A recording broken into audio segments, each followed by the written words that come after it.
Hello and welcome to Stew Videos. This will be the first part in a series in which I talk about my beliefs on the subject of feminism and anti-feminism. I will begin by saying that I consider myself to be a third wave intersectional feminist, and I know that having such an opinion is not very popular in today's internet culture. I will also say that I consider myself an egalitarian, a humanist, and a supporter of the men's liberation movement. I do not consider myself an anti-feminist or a supporter of the men's rights movement. This video will cover the topic of vocal minorities and expand upon some of the points I made regarding them in my video about trigger warnings. One of the arguments I hear most frequently against feminism are about how feminists hate all straight white cis males and that there are a lot of crazy feminists who say terrible, terrible things. Okay, there are some feminists who do say crazy things. I can't deny that. There are always extremists in a movement. So I'm not going to hide any of it. Here are some really infuriating, idiotic quotes said by feminists. I'm not going to deny they're feminists. I don't have the authority to do that. And I do not agree with any of these quotes. Now, I would also like to show you some quotes made by anti-feminists and men's rights activists. Now, a lot of these are pretty damn bad also. I will say that I did not agree with any of those either.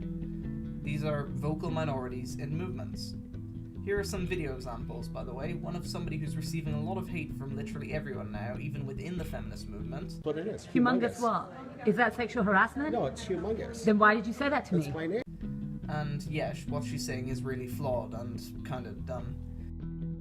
And the other is from a popular anti-feminist YouTuber with 19,000 subscribers. Women in our culture have become the most decadent sluts since the fall of Rome.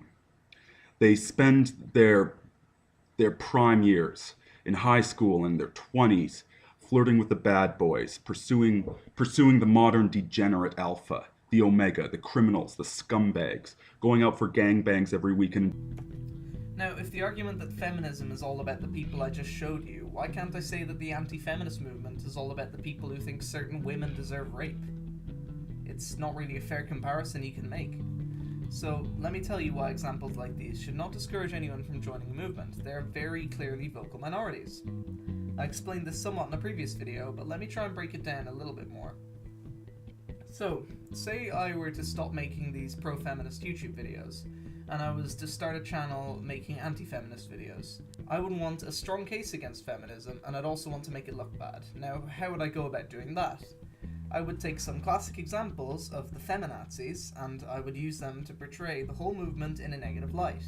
These people are actively making attacks against another group of people and highlight hypocrisy and irrationality among other things.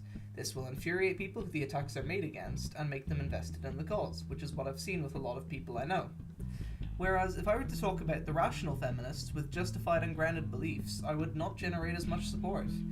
In the case of the media, if you document just normal old feminists with non-radical views whose opinions are based in reality, it won't generate as much controversy, and where there's controversy, people will want to get involved. So they will click on the articles, they will give the media ad revenue and ratings, and yeah, basically it's just a profit machine for the media to focus on vocal minorities.